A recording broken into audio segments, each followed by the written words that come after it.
Hi, Samra. So good to Hello. see and so good to hear you. Um, so I invite Samra here. She is a men's coach and women's sexuality coach. And Samra, you will tell us more about men's sexuality and how men can also tap into much more pleasure uh, in their sex lives. So I'm Yeah. curious what you have to tell us, please. Hi, hello. Thank you for having me. So it's so exciting to talk to you today. Yeah, I wanted to share some insights about what it means to be a more sexually conscious man, meaning what it means to be more deep into your sexual expression as a man. So I think for men, as for women as well, it starts with eliminating all of the kind of wrong images or wrong messages that we got around sexuality and sex that actually prevent us from being our full, authentic sexual selves. And Mm, this is true for women as it is for men as well. yeah. So I think one of the first misconceptions around men's sexuality is this notion that somehow men's sexuality is very simple and straightforward because of the physiognomy of their sexuality, because men have very visible erections and Mm, have a very visible turn on compared to women where our turn ons aren't so physically visible. There's this kind of idea that men can be turned on very quickly, that it's just around their erection, and that there's no complexity around their sexuality and their sexual feelings. And actually, yeah. it's quite the opposite. It's not the case at all. They actually have even just as deep and complex Mm, sexual emotions as women do. mm, Um, and I think a lot of that also comes from this idea that somehow pornography depicts men's sexuality in a very particular way, where you have these actors that always have these very hard erections for a very long period of time. And for men, actually, when they're very young, as teenagers and young men, this is often the case where they actually do have mm, often erections and erections that can last longer. Men's sexuality, as with women, changes as they grow older.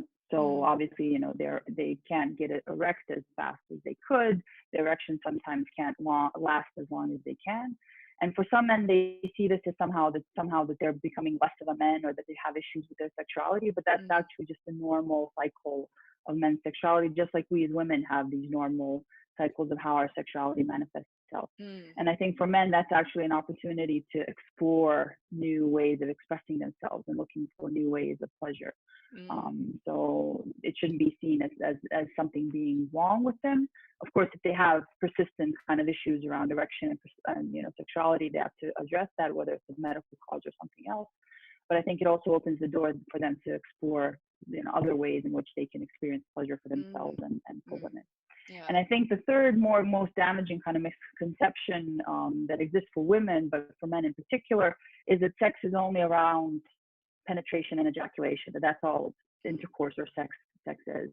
Whereas if you expand the definition of pleasure, that it doesn't always have to include intercourse, it doesn't always have to yeah. be Yeah. penetration, it doesn't always have to be ejaculation, then you have this whole spectrum of these experiences that both a man can have or he can give his partner and all these things. So I think once all of those kind of false images of what sexuality and sex are put away, then they open this really wonderful space to explore their pleasure and really deepen their Mm, pleasure.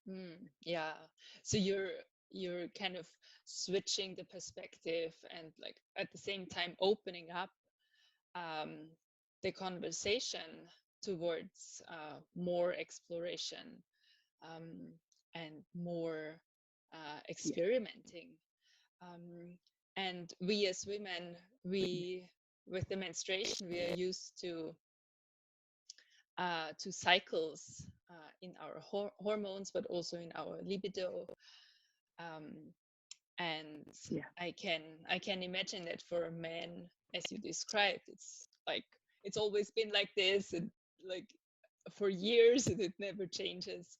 Um, so that for men, I can imagine it can really be a challenge Yeah. to like change the perspective and say, okay, it there's not necessarily something wrong with me, but Yeah.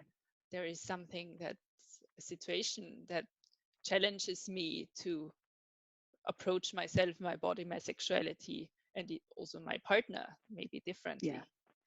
So Yeah. how can this look like, Samra? Yeah, yeah. So it's definitely a mind shift. It's also around eliminating this conception, this idea that you have to perform during sex, which is I think much more stronger with men. It exists with women as well. I think women also Mm, feel pressure that they have to have a particular type of orgasm, or they mm, have to orgasm in general. yeah. And men also have the same type of idea that they have to be both they have to have a particular type of sexual performance, but they also have to make sure that the woman also has these massive multiple Mm, orgasms all the time and all these mm, things. So I think it mm, creates this very unhealthy pressure for men. So Bernie Zilberg in his book The New Male Sexuality, he talks about, and this is something that we do in our coaching as well, that men have to define what the conditions are that actually enable them to have these really deep sexual experiences. Again, going away from the definition of sex being just penetration, ejaculation, but just experiencing pleasure.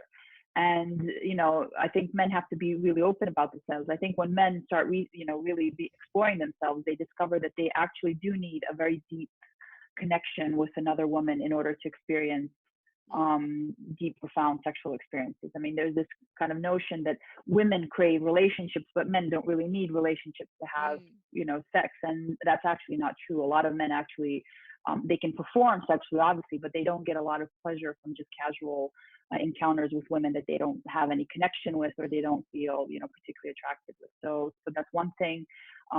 Men also have to recognize, that stress levels also have a profound effect on their sexuality, just as they do mm. for women. Yes, So, of course. they have to realize if they find that they need to be in a space where they feel relaxed, where they don't have any pressure from the outside, or they're not thinking about their work, then they should just create those conditions to enable them to have that type of sexual Mm, experience. And also, if they feel whatever it is. So I think the best way for men to do that is actually to think of instances where they had really good sex, something that they really felt was pleasurable for them, and try mm, to identify what were those factors within that actually help them to achieve that. It's like with women, they have to realize that as a whole man, they can actually have all these parts integrated. So you can mhm, be a loving husband and a loving parent and still be connected to your very primal sexual mm, energy, and mm. that you Yes, can be please. very primal, very, very rough, and very, yes, very kind of animalistic, and still be very sensitive and still be open to your heart. Yeah, And they'll yeah. actually realize that that's what women really like. That's a combination of both. Yeah, Mm, yes, so good. So yeah, do you suggest doing this with meditations and like really probably also working yeah, with a coach, like really making himself clear that it's okay to be primal, yeah, it's okay to be like very strong and I don't know, primal, and at the yeah. same time very heart-centered and loving. Yeah, yeah. So the simplest is kind of this meditation where you link the various parts and you allow them to have like a dialogue between each other. Mm, The brain, the heart, and the penis.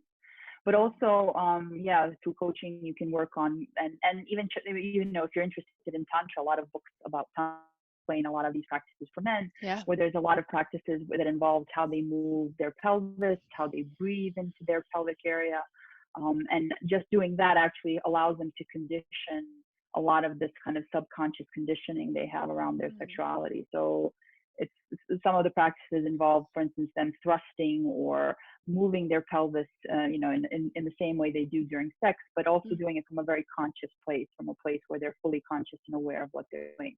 And that helps mm, to connect these parts that are sometimes really, mm, really disconnected. Both that the intellectual part and kind of the emotional part and the primal part, the sexual part, can all exist together mm.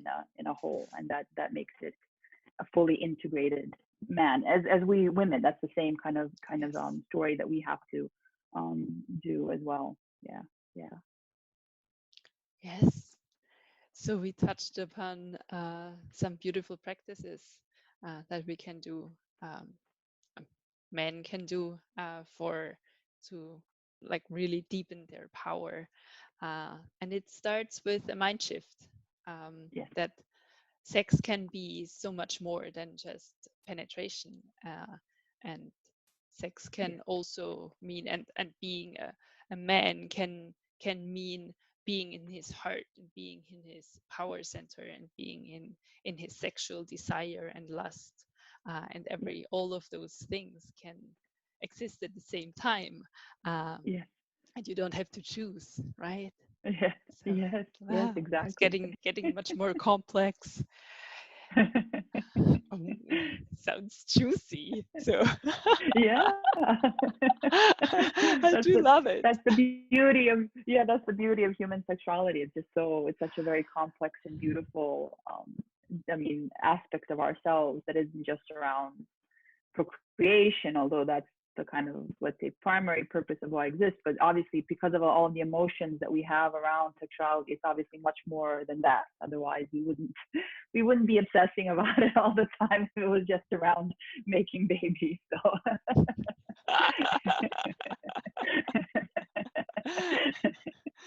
Yes, and then we also touching upon the topic that sexuality can also stay alive when you're older, like when you're as a woman yeah, 40, 45, 50, and yes, you're already moving through menopause, um, and what you talked about before, when men change and their sexuality, or like their penis isn't behaving the way they are used to it, that this can be a change, right?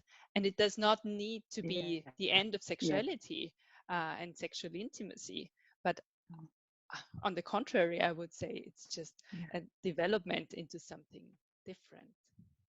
yeah, yeah. It's a time for, exploration of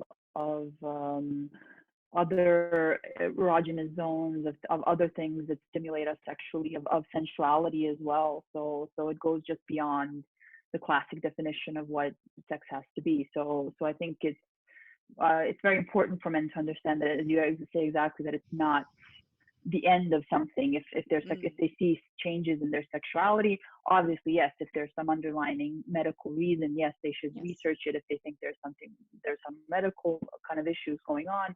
But it's just the normal cycle of humanity, of your human existence, and they can still have very rich and very beautiful sexually active lives well into their 60s, 70s, as long as um, you exist basically, as long as you can function. So, and it's just about being open and exploring all of these things, yeah, yeah, and getting rid of these misconceptions that we were talking about earlier. yeah.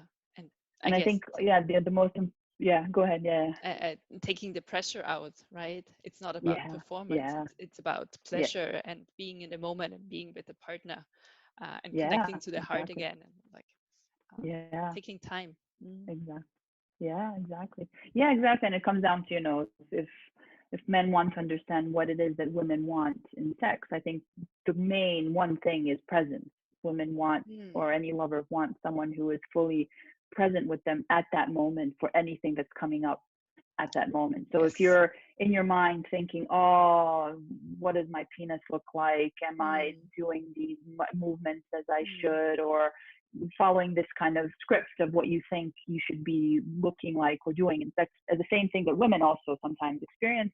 Then you're not present in the moment, and you're not really fully experiencing whatever it is that's coming up. So I think that's the number one thing. And once you become very present into that, and I think it's also, men shouldn't be afraid of being assertive about saying what it is that they desire and what it is that they want. But Mm. they should be open to a communication with their partner, so the partner can say whether or not she feels comfortable about doing something. If not uncomfortable, then sex is actually a communication and a dialogue Mm. between two people to find those boundaries and those areas that they're willing to explore together, and to look into areas that they're not uncomfortable with, Mm. and why they're not uncomfortable, Mm. um, in the sense that she can also say what it is that she doesn't like or what Mm. she does like. Then it gives her the permission to express herself more sexually, and, Yeah. and express her and kind of explore her desires as well, Yeah. which I think is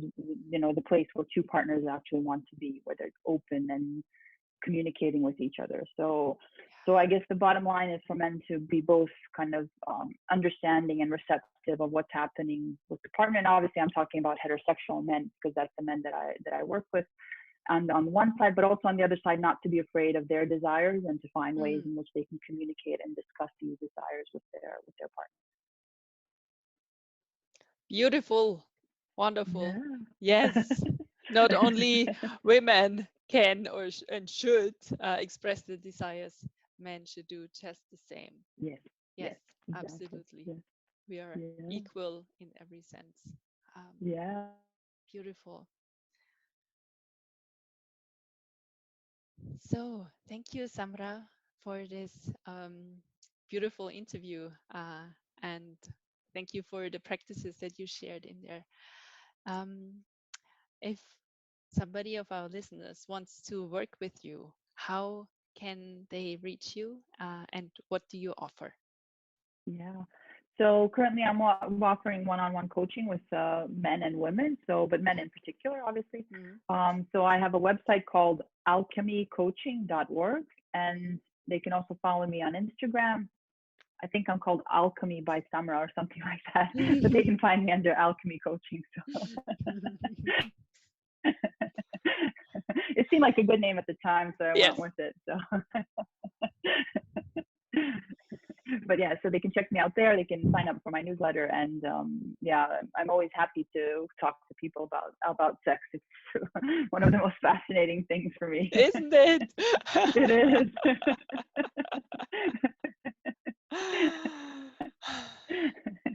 Yes. And Thank you so much for interviewing me, and sorry for all the technical glitches, but it happens. It will be good anyway. they happen. Exactly. Life is happening here. Thank you so Exactly. much, Samra. Thank you. Welcome. Thank And you. it was Thank super you. valuable. Thank you. Thank you. Bye Bye bye. bye.